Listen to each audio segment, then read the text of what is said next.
Assalamualaikum warahmatullahi wabarakatuh. Selamat pagi anak-anak. Semoga selalu sehat dalam era pandemi saat ini. Memasuki pembelajaran kali ini adalah memasuki tentang menjaga kebersihan tubuh.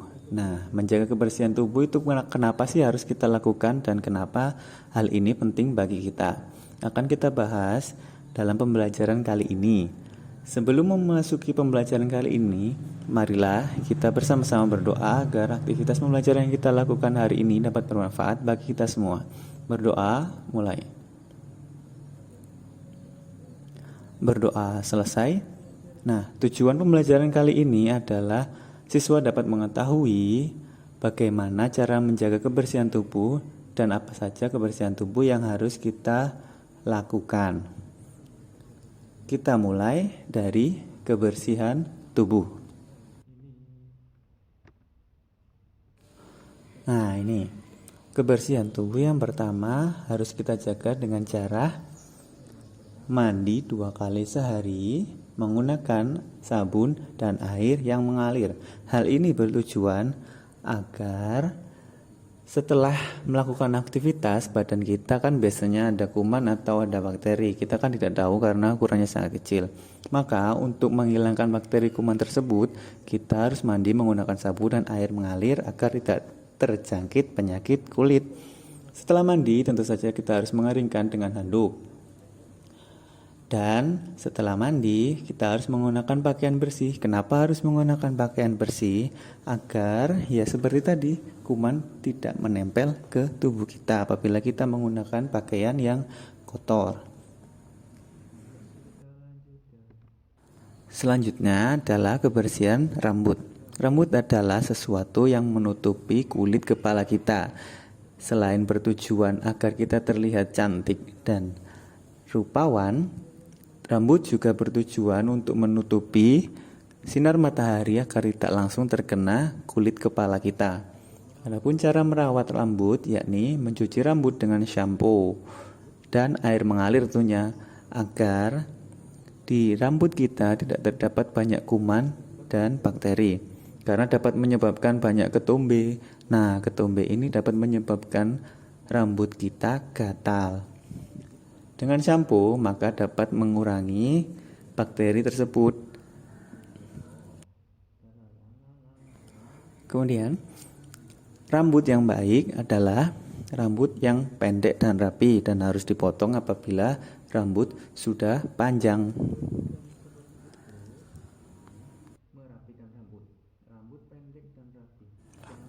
Seperti apa sih rambut yang pendek dan rapi itu? Nah, berikut ini akan kami sampaikan salah satu contoh dari rambut pendek dan rapi.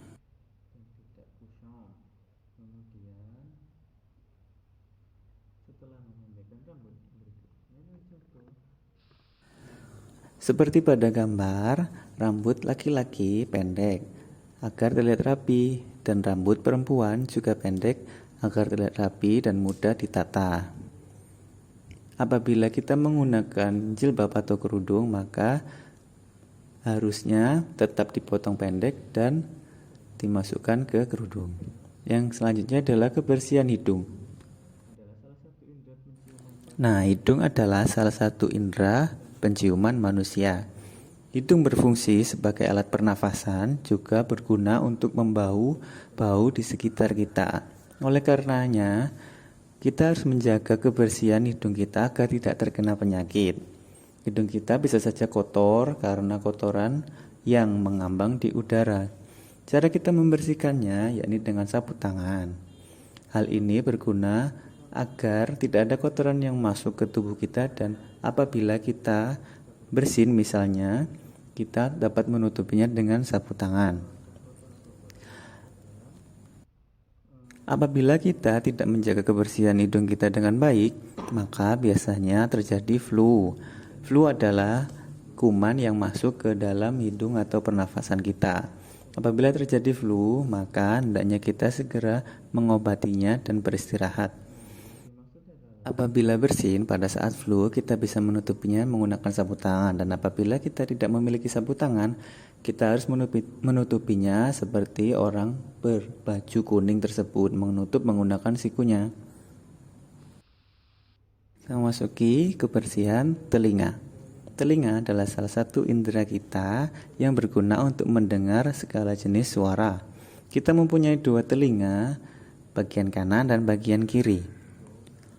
Untuk menjaga kebersihan telinga, kita harus membersihkan telinga secara rutin, yakni dengan cara membersihkan menggunakan kain pada bagian luarnya saja. Karena tidak disarankan menggunakan cotton bud atau mencongkel ke dalam telinga kita. Hal ini berakibat apabila tidak pas dapat melukai gendang telinga kita atau organ-organ dalam lainnya. Oleh karenanya, apabila membersihkan telinga, kita hanya perlu membersihkan bagian luarnya saja, dan bagian dalam akan keluar sendiri karena aktivitas yang kita lakukan seperti mandi atau menggerakkan rahang mulut kita. Nah, apabila tidak dapat membersihkan telinga secara mandiri, maka kita dapat meminta bantuan kepada orang dewasa atau orang di sekitar kita maupun orang tua kita.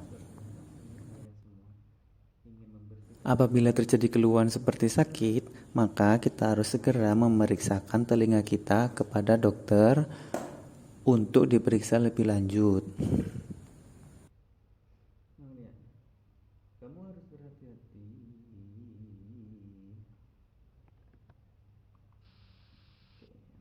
Selanjutnya dalam menjaga kebersihan kuku dan tangan. Kenapa sih kita harus menjaga kebersihan kuku dan tangan? Karena kuku dan tangan adalah salah satu bagian tubuh yang sering kita gunakan untuk mengambil barang, untuk makan, untuk mandi, dan lain-lain. Nah, dari segala aktivitas yang kita laksanakan, dikhawatirkan ada kuman dan bakteri yang menempel pada tangan kita dan masuk ke kuku kita. Oleh karenanya, kita harus menjaga kebersihan kuku dengan cara memotong kuku yang panjang setiap seminggu sekali. Nah, memotong kuku ini harus sendiri-sendiri ya. Nah, sekalian belajar memotong kuku secara sendiri juga boleh didampingi oleh orang tua masing-masing. Kalau kukunya sudah dipotong, nah kan sudah pendek. Kita harus tetap menjaga kebersihan kuku dengan cara selalu mencuci tangan menggunakan sabun dan air mengalir.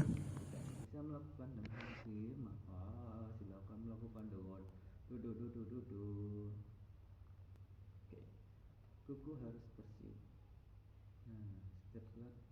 Kita lanjutkan ke bagian terakhir tentang bab kebersihan tubuh, yakni menjaga kebersihan gigi. Gigi selalu kita gunakan untuk makan. Nah, untuk menjaga kebersihan gigi, kita harus selalu menyikat gigi setelah makan dan sebelum tidur. Jangan lupa menggunakan pasta gigi dan sikat gigi yang baik untuk gigi masing-masing.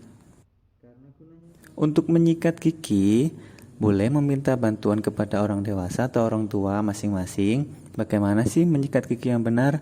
Menyikat gigi yang benar setidaknya adalah menggosok seluruh permukaan gigi, baik permukaan luar, dalam, atas, dan bawah gigi, agar tidak ada kotoran yang tersisa dan dapat menyebabkan lubang pada gigi kita. Dan yang kedua adalah selalu memperhatikan makanan kita. Jangan terlalu banyak makan yang manis, jangan makan yang terlalu panas atau terlalu dingin karena dapat mempengaruhi kesehatan gigi kita. Nah, demikian adalah pembelajaran pada hari ini. Ada hal-hal penting yang perlu kita perhatikan seperti kita harus selalu menjaga seluruh kesehatan tubuh kita dengan cara mengeceknya setiap minggu atau setiap hari. Hal ini bertujuan agar kita tidak terkena penyakit dan kita selalu sehat. Semoga dengan ini kita bisa tahu apa saja sih bagian tubuh yang kita harus jaga tentang kebersihannya dan kita dapat merawatnya dengan baik. Sebelum menutup perjumpaan kita pada hari ini, marilah kita berdoa lagi agar apa yang telah kita pelajari tadi dapat bermanfaat bagi kita semua. Berdoa dimulai. Berdoa selesai. Terima kasih atas perhatiannya. Mohon maaf apabila terlalu cepat dan banyak kesalahan dalam pengucapan. Wassalamualaikum warahmatullahi wabarakatuh. Selamat pagi.